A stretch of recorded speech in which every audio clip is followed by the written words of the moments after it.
ভয়ঙ্কর রূপে শক্তি বাড়িয়েছে ঘূর্ণিঝড় রেমাল। আগ্রাসী রূপ উপকূলে উপকূলে রেমালের শক্তিমত্তায় বয়ে যাচ্ছে দমকা ঝড়ো হাওয়া। সাগর ফুঁসে উঠেছে স্বাভাবিকের চেয়ে কয়েক গুণ বেশি মাত্রায়। গর্জন তুলে হুঙ্কার দিচ্ছে বড় বড় ঢেউ, জানান দিচ্ছে রেমালের তেজ।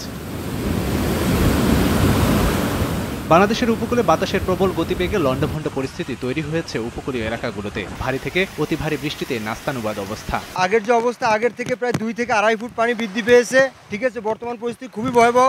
ঝড় বৃষ্টি বাতাস এত পরিমাণ বাড়তেছে।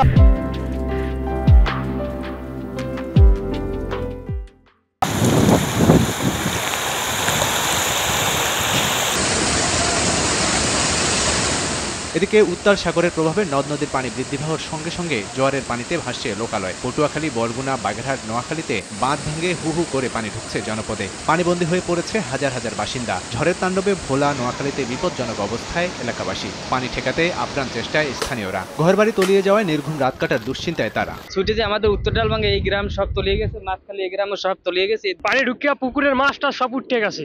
দিনের জোয়ারে আমরা গেছে ভাঙ্গি চুরিয়া, রাতের জোয়ারে তো আমাকে ভয় করতে আছে। ঘূর্ণিঝড় রেমালের প্রভাবে 10 নম্বর মহাবিপদের সংকেতের মধ্যে মোংলায় নিরাপদ আশ্রয়ের দিকে ছুটতে থাকেন ধারণ ক্ষমতার 4 গুণ বেশি যাত্রী নিয়ে একটি ট্রলার। এতে ট্রলারটি পাড়ের কাছাকাছি জায়গায় ডুবে যাওয়ায় অধিকাংশ যাত্রীরাই সাঁতরে তীরে উঠলেও শিশুসহ 2 জন নিখোঁজ হন। মূল আঘাত করার সময় কেন্দ্রবিন্দু আরও আগ্রাসী রূপ নিতে পারে রেমালের। 18টি জেলায় থাকবে দাপটের মাত্রা। অতিক্রমের সময় 8 থেকে 10 ফুট জলোচ্ছ্বাস হতে পারে। সেই সঙ্গে অতি ভারী বৃষ্টিতে 5 জেলায় ভূমিধসের শঙ্কার কথাও জানিয়েছে আবহাওয়া দপ্তর। রাবিব হাসান, সময় সংবাদ।